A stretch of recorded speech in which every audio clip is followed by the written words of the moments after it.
I will address this session in English for the benefit of our English-speaking guests. My thanks to the Emirates Policy Center, Dr. Ibtisam Al-Kitbi, the esteemed government of the United Arab Emirates, and all delegates for your participation. I'm honored to be associated with 4 very distinguished speakers.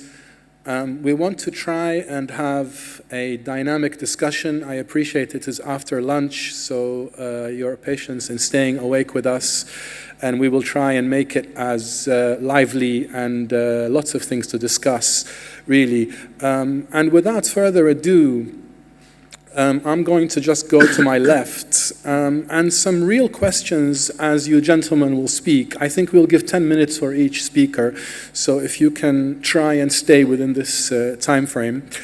And as we go to our first speaker, the immediate question that comes to mind is, our crude oil in the Middle East, is it still crude?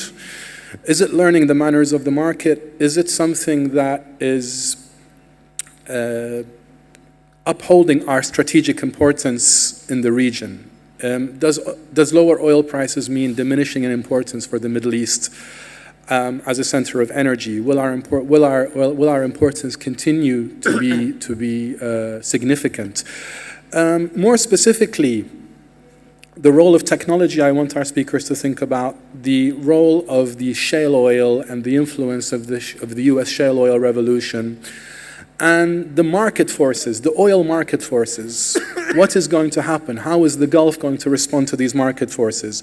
Japan, on the consumption side, is a very important entity. So what is the implication of the shift of Japan to nuclear energy?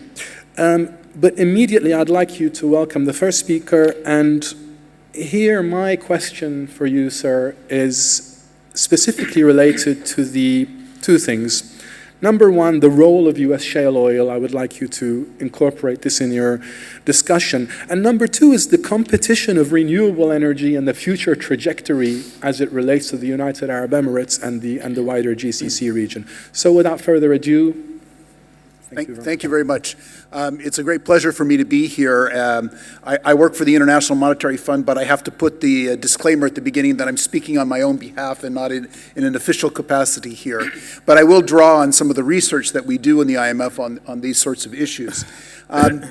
You know, we are clearly at an inflection point in the so-called commodity super cycle, with oil prices hitting a low and staying there for some period of time. Our analysis seems to suggest that this is about maybe half caused by supply factors and half caused by demand factors. The supply factors include the shale oil revolution, but I think they also include the increasing competition from renewable energy sources, which in some markets and with some tax incentives are now becoming extremely competitive with fossil fuel production. So if we think about this going forward, the demand part of the low oil price may be something that the world economy will overcome relatively quickly in the next few years. But the supply side may be a more permanent feature. And I think our own view in the IMF is that oil prices are likely to remain below the $100 per barrel rate for some considerable time, for several years to come at the very least.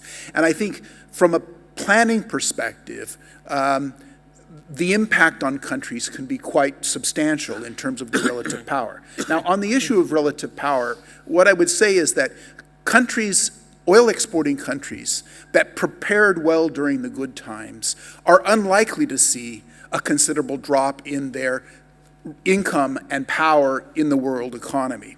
And I think most of the GCC falls into that category of countries that have set aside considerable resources in sovereign wealth funds that then now can be drawn upon to continue investment programs, to continue education and social benefits for their citizens. Other countries that have not prepared in this way are going to be much more severely affected. If I were to just name a couple that come off the top of my head, Venezuela is already in a very severe crisis because they didn't save money in the good times, and now they're they're facing the bad times. We've talked a lot in this conference over the last day and a half about Iran. Interestingly enough, Iran is a country that's going to be more severely affected by low oil prices than the Gulf countries because they didn't have that buffer because of the sanctions, et cetera. So this is going to be one of the key dividing factors among the oil exporters. Who prepared in good times, who didn't prepare well in good times.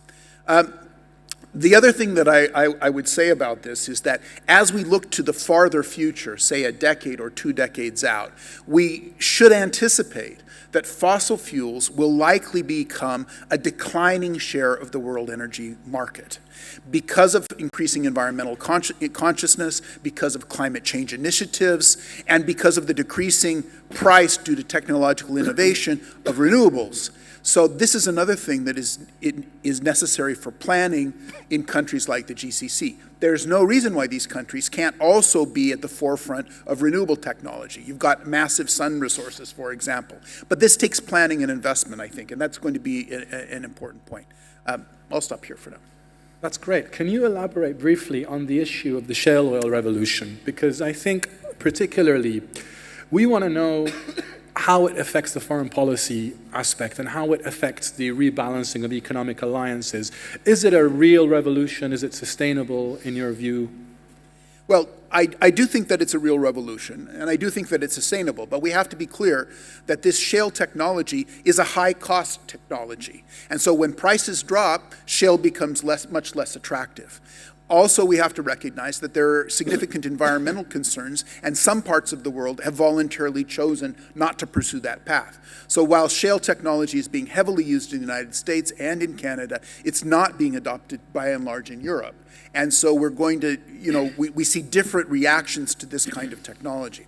So if it's a high-cost technology, when oil prices are low, we're going to see less investment in shale. Now, it is still possible that technological change will reduce those prices further going forward. But, for the Gulf region, which is a low-cost producer, you're sort of going to be the producers of last resort because the other ones are going to be priced out of the market. There's been some argument that this may be part of a strategy on the part of Saudi Arabia and others to pump up the volumes to get prices down and sort of price out the more expensive oil from the market. I have no idea about that. I'm not privy to any of that information. But I do think we will see that there will be a pause, if not a slight decline, in the contribution of shale oil. Now, turning to the question, which I think is an excellent one, about what does this mean for world power and strategic relations. My sense from a lot of the comment that we received over this first day and a half from Americans who think about these issues quite a lot is that this shouldn't have a radical change in terms of the United States' approach to the world. However, there is a tendency inside the U.S., a current of thought, that says now that we're more energy independent, we can care less about the Middle East. I think that's a misguided conception, but that trend does exist there. And there is an isolationist ideological trend in the